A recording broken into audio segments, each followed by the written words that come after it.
रहेगा। ठीक है, तो इन चारों में से क्या सही होगा? पहला ऑप्शन है x प्लस वाई का मान अचर है।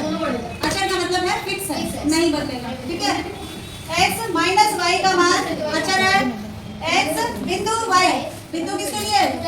गुणा के लिए। तो x गुणा y का मान अचर है या फिर x बटा y का मान अचर है। ये समझने के लिए तुम्हारे क्लास 7 के बुक पे एक टेबल बना है जिसका हेल्प लेते हैं हम, ताकि तुम लोगों को कॉन्सेप्ट एकदम क्लियर हो जाए। तो ये टेबल बना है, x और y दो राशियां हैं मान लो, ठीक है, और चूंकि इनमें अनुलोम संबंध है, अनुलोम संबंध बोला गया ना, तो हम मान लेते हैं कि x का मान 20 है तो y का मान 40 है। x का मान 40 है तो y का मान 80 है। डबल हो रहा है ना। अब यहाँ 20 बढ़ रहा है, x का मान 60 है तो 80 कितना हो जाएगा? 40 बढ़ेगा, 120।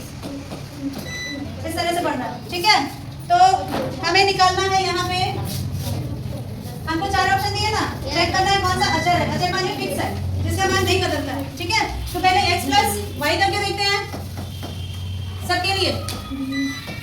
यहाँ x प्लस वाई कितना होगा? 40 और 20।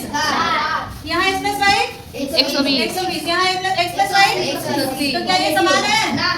तो ये अचर नहीं है। ठीक है, दूसरा क्या दिया है? x minus Y. इसमें क्या आ रहा है? x माइनस वाई, माइनस का आएगा, माइनस 20 आएगा। यहाँ क्या आएगा? माइनस 40। और यहाँ माइनस, क्या ये कांस्टेंट है? वैल्यू समान है? नहीं है। ठीक है, अब x गुणा y करके देखते हैं।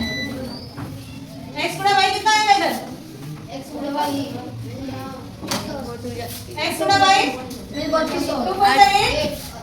800। यहाँ 4 8 32, 3200। यहाँ 72, 7200।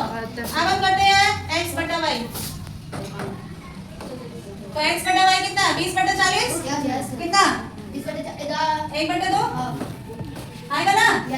और 40 बटा 80 1 बटा 2 आ जाएगा। और 60 बटा 120। अब इन चारों ऑप्शन में से किसमें वैल्यू सेम रह रही है? x बटा y है। ठीक है ना, तो तुम्हारा आंसर क्या होगा? x बटा। इस तरह से ये स्टेप बाय स्टेप निकलेगा, लेकिन अगर अनुलोम संबंध तुमको पता है तो तुम बिना इतना प्रोसेस किए भी निकाल लोगे। ठीक है ना, तो ये सिर्फ तुम लोगों को डिटेल समझाने के लिए था कि कैसे ये निकलता है। समझ